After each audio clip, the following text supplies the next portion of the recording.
Well, welcome back to Alien Restomod. Just gathering some stuff for upcoming work on. Yes, we're working on the Jeep again today. So let me show you what I got. So if you ever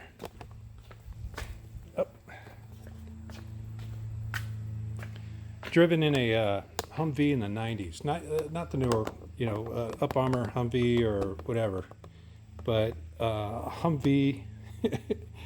The first came out. The first one I saw was '86.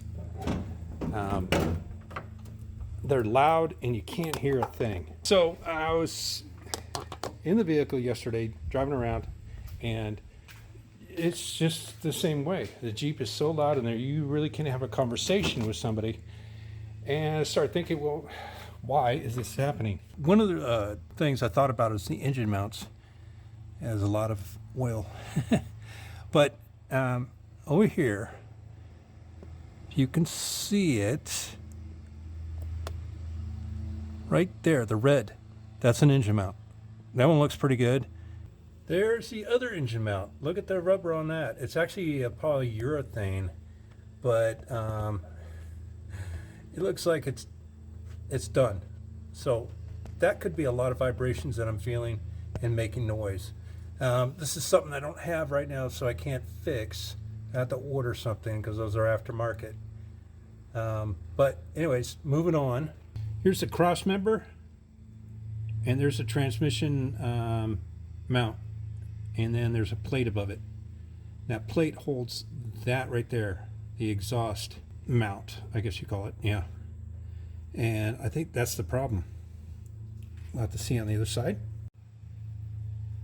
All right, here's the back side where the exhaust mount goes, and you can see the rubber is just being pulled down. So I think it's dropped down enough to where this is just riding on the cross member and just vibrates every time we drive anywhere. You can hear it. It's so loud in the vehicle you can't have a conversation, but I think that's the issue. Now I looked online, and a lot of guys say just take a BFH and beat it out of there, either the exhaust or the cross member, and I don't want to do that. So what we're going to do is we're going to go ahead and remove the cross member, the transmission mount, and then this plate that has the exhaust mount. First thing I did, I wanted to support the transmission. I put a piece of wood there so I don't screw up the transmission pan or anything like that. And it's just to support it, as in taking the place of the cross member. And that should support everything. I've removed the cross member before, and this is what I did last time, because I replaced the transmission mount. But we're going to go ahead. We've got 2 bolts over here. They're 15 millimeter right here. There's a nut and there's a bolt. And then we got one on the other side, same as that. We're going to take those off first. Or actually, no, we're going to take off the middle ones first, which are in here, and they're 13 millimeter. So we'll take those off first, then we'll go for the outside. That way we can lower the cross member down.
Now that sun's beating down. There's a cross member. Man, that's just full of grease. Here's a transmission mount. And here's what we have to take apart. Got to grind those rivets off, or yeah, got to clean it off. So we got to go to the other garage. All right, here's the part that we're going to work on. So this piece right here is riveted on this piece of metal. So this piece right here is riveted on these 4 spots. And I'm going to have to use a grinder. I got a 36 grit grinding wheel. I should cut right through these. And I'm going to go ahead and grind these spots right here. And same thing on the other side. So I'm going to go ahead and do that, and I'll be right back. All right, ground them down really easy. It came right off.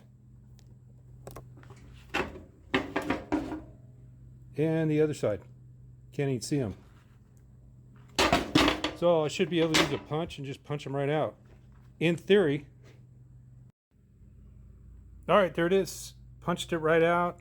Came right out. Phil. Piece of cake. There's a piece I need. And I need this rubber block.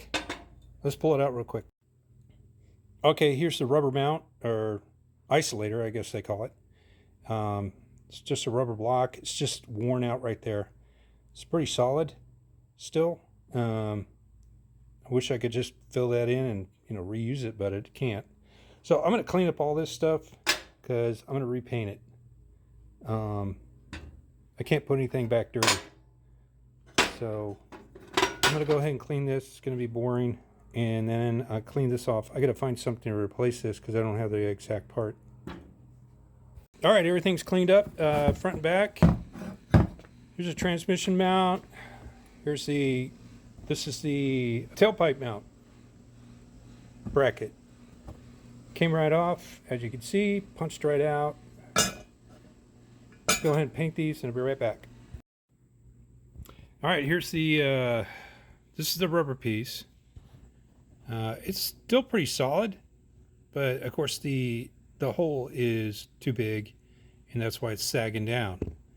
Now, I looked all over town, went to I called mostly about 5 or 6 auto places. They don't have this. The part I think is Alpha 5520, something like that. They don't have it, and one guy pulled it up, and it said the manufacturer doesn't manufacture anymore, and they can't get it. They can't even order it special. I was like, great.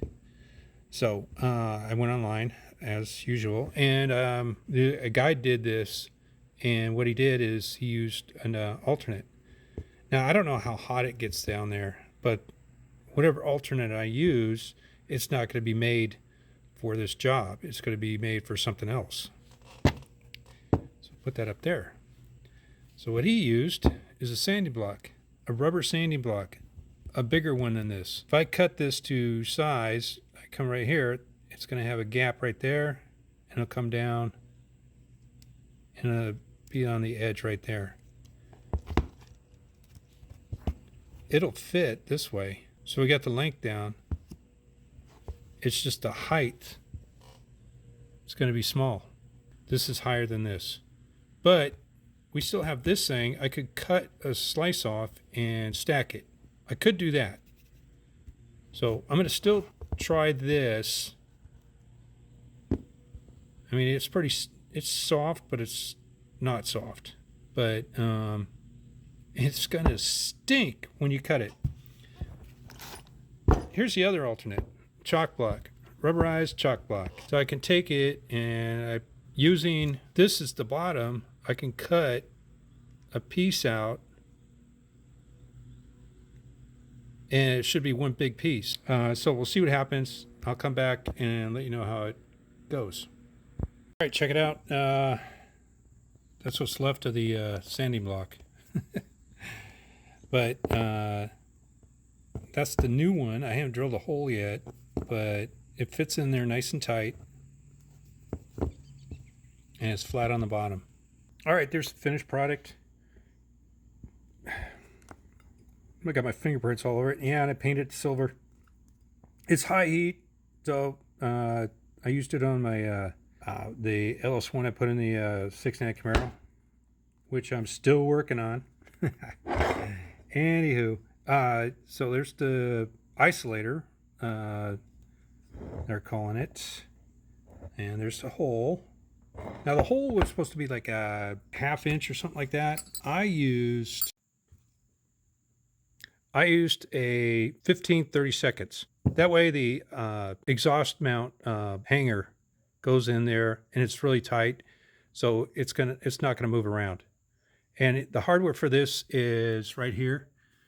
So the locking nut is a Stover nut. It's 6mm. And then you got a hardened washer, 6mm, and then the hex. It's a 6mm by 16mm button head cap screw. So that's what the hardware's on there, and I got it all tightened down, so it's good to go. So let's get it put on. Oh, sorry, last night it got pretty late. I forgot to film a bunch of things, but I got the cross member on, as you can see right here.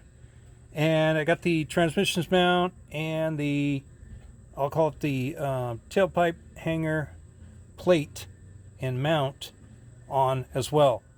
As you see, the goal was to get this tailpipe off the cross mount, the transmission cross mount, and it looks like I got a little bit. I'd like to have more. I could do a couple other things, but that's gonna have to do for right now. But it's not on the cross member, and it's not gonna rattle.